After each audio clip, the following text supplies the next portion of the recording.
If you saw the little video that I did about the SB23 speedlight, you may have noticed that I mounted it on this camera. This is the Nikon f601.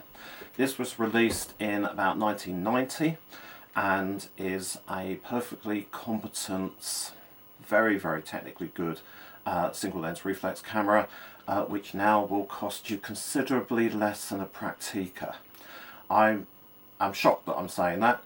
The truth is that hipsters like Prakticas and old looking cameras, Zeniths, maybe an Olympus OM10, something that looks old. This camera is very similar to late modern DSLRs, and therefore is of no interest to people who just like to pose with cameras rather than use cameras. This, however, is a nice camera. I used to have the f801. I managed to damage it. I claimed on insurance and they upgraded it with an f100, which is possibly about the best amateur single lens reflex camera ever made. This, however, is not shabby at all. I'm going to change the camera around, have a walk through the specifications, and you see what you think. You could pick one of these up for less than £50 with a lens. With a Nikon lens. How amazing is that?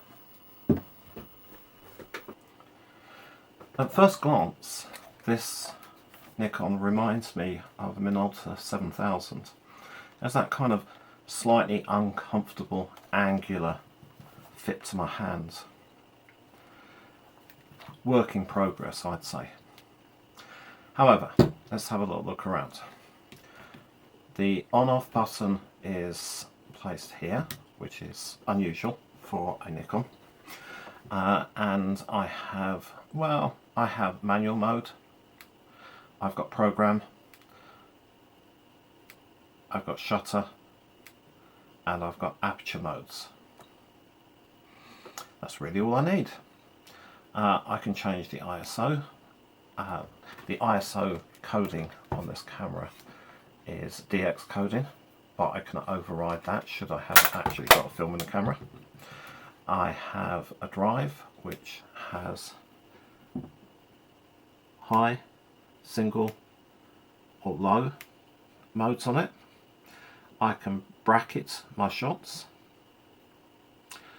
I have the choice of various modes for metering. I have spot mode, matrix metering, or center weighted metering. And usually it only has one dial on the back, and that would normally perturb me a little bit, apart from the fact that on this lens I actually use the aperture ring like a traditional old-fashioned manual SLR. I've got exposure lock on the back. On the front I have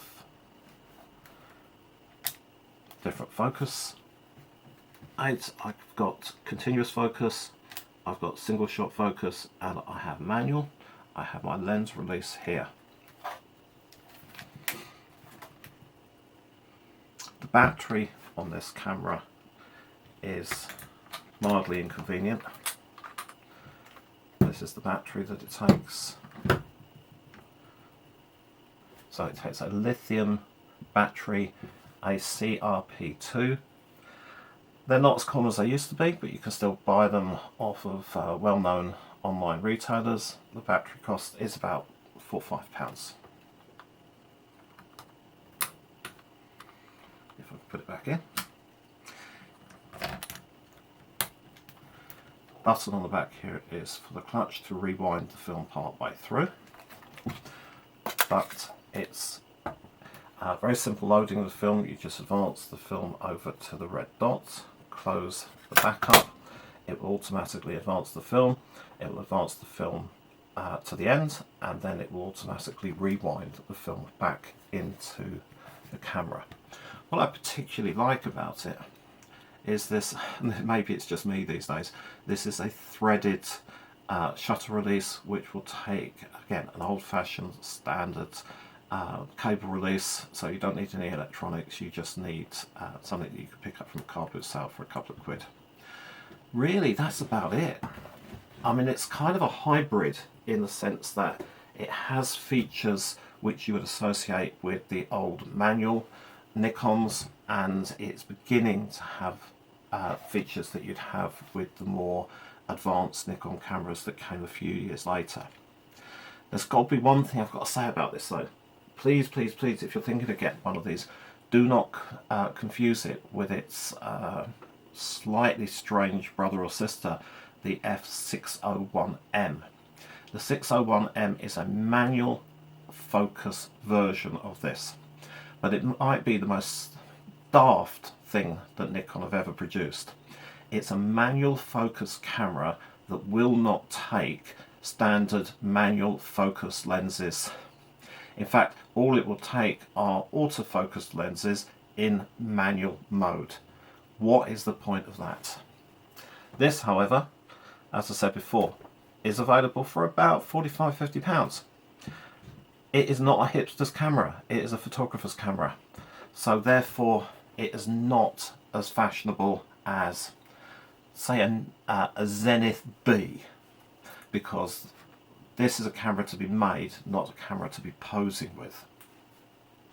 I'll say that again because that made no sense. This is a camera to be used rather than a camera to pose with. Sorry about that. However, the lens is really quite nice on it, 35–70. I think I should do a video simply on the lens at some point, and it is worth every penny of the £45–50 that you could pay for it. So, Nikon f601, 35mm single lens reflex camera. It's very nice.